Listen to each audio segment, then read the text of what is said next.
ಮಳೆ ಅಬ್ಬರ ತುಂಗಭದ್ರಾ ಡ್ಯಾಂ ಭೋರ್ಗರೆದು ಕೇವಲ 20 ದಿನಗಳಲ್ಲಿ 50 ಟಿಎಂಸಿ ನೀರು ಸಂಗ್ರಹವಾಗಿದೆ. 100 ಟಿಎಂಸಿ ನೀರು ಸಂಗ್ರಹ ಸಾಮರ್ಥ್ಯವಿರುವಂತಹ ಡ್ಯಾಂ ಇದು. ಈಗಾಗಲೇ ಕೇವಲ 20 ದಿನಗಳಲ್ಲಿ 50 ಟಿಎಂಸಿ ನೀರು ಸಂಗ್ರಹ ಆಗ್ಬಿಟ್ಟಿದೆ.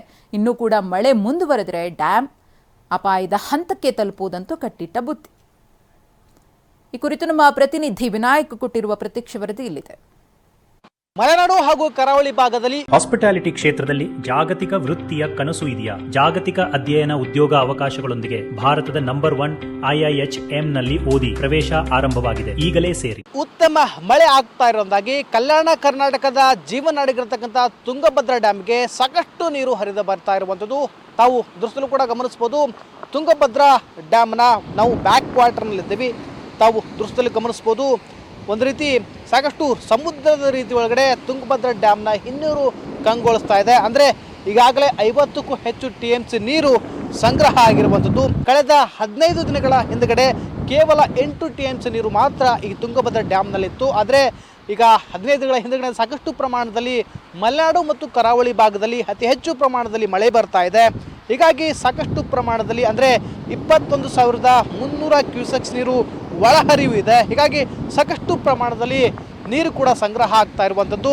ಹೀಗಾಗಿ ಇಲ್ಲಿ ಗಮನಿಸ್ಬೋದು, ಅಂದರೆ ರುದ್ರ ರಮಣೀಯ ನರ್ತನವನ್ನು ಕೂಡ ತುಂಗಭದ್ರೆ ಮಾಡ್ತಾ ಇದ್ದಾರೆ ಅಂತ ಹೇಳ್ಬೋದು. ಯಾಕಂತಂದರೆ ಸಮುದ್ರ ಅಲೆಗಳ ಹಾಗೆ ದಡಕ್ಕೆ ಬಂದು ಅಲೆಗಳು ಅಪ್ಪರ್ತಾ ಇದ್ದಾವೆ. ಸಾಕಷ್ಟು ಪ್ರಮಾಣದಲ್ಲಿ ಪ್ರವಾಸಿಗರು ಕೂಡ ಇದನ್ನು ನೋಡಲಿಕ್ಕೆ ಬರ್ತಾ ಇರುವಂಥದ್ದು. ಅಂದರೆ ಇದು ಹಂಪಿಯಿಂದ ಕೇವಲ 10 ಕಿಲೋಮೀಟರ್ ಮಾತ್ರ ದೂರದಲ್ಲಿಂದಾಗಿ ಸಾಕಷ್ಟು ಪ್ರವಾಸಿಗರು ಕೂಡ ಹಂಪಿಯ ವೀಕ್ಷಣೆ ಜೊತೆಗೆ ಇಲ್ಲಿರ್ತಕ್ಕಂತಹ ತುಂಗಭದ್ರಾ ಡ್ಯಾಮ್ನ ರಮಣೀಯ ದೃಶ್ಯವನ್ನು ಕಣ್ ತುಂಬಿಕೊಳ್ಳಲು ಕೂಡ ಸಾಕಷ್ಟು ಪ್ರವಾಸಿಗರು ಬರ್ತಾ ಇರುವಂಥದ್ದು.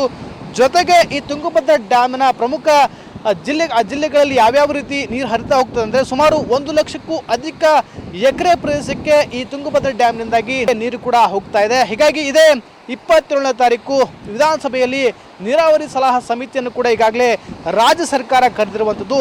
ಆ ಸಭೆಯಲ್ಲಿ ಇನ್ನೇನು ಕೆಲವೇ ದಿನಗಳಲ್ಲಿ ಕೂಡ ತುಂಗಭದ್ರಾ ಡ್ಯಾಮ್ಗೆ ಹೊಂದ್ಕೊಂಡಿರ್ತಕ್ಕಂತಹ ಕಾಲುವೆಗಳಿಗೆ ಸಾಕಷ್ಟು ನೀರನ್ನು ಬಿಡುಗಡೆ ಕೂಡ ಮಾಡ್ತಾರೆ. ಹೀಗಾಗಿ ರೈತರಲ್ಲಿ ಒಂದು ರೀತಿ ಮಂದಹಾಸ ಮೂಡಿದ್ರೆ, ಮತ್ತೊಂದು ಕಡೆ ಪ್ರವಾಸಿಗರಲ್ಲಿ ಕೂಡ ಸಾಕಷ್ಟು ಒಂದು ರೀತಿ ಮನಮೋಹಕ ದೃಶ್ಯವನ್ನು ಕಣ್ತುಂಬಿಕೊಳ್ಳಲು ಸಾಕಷ್ಟು ಪ್ರವಾಸಿಗರು ಬರ್ತಾ ಇದ್ದಾರೆ. ಅಂದರೆ ಬ್ಯಾಕ್ ವಾಟರ್ಗೆ ಬಂದು ಈ ರುದ್ರ ರಮಣೀಯ ದೃಶ್ಯವನ್ನು ಕೂಡ ಕಣ್ತುಂಬಿಕೊಳ್ತಾ ಇದ್ದಾರೆ. ಕ್ಯಾಮರಾ ಪರ್ಸನ್ ಮತನ್ ಜೊತೆ ವಿನಾಯಕ ಬಡಿಗೇರ್, TV9 ವಿಜಯನಗರ.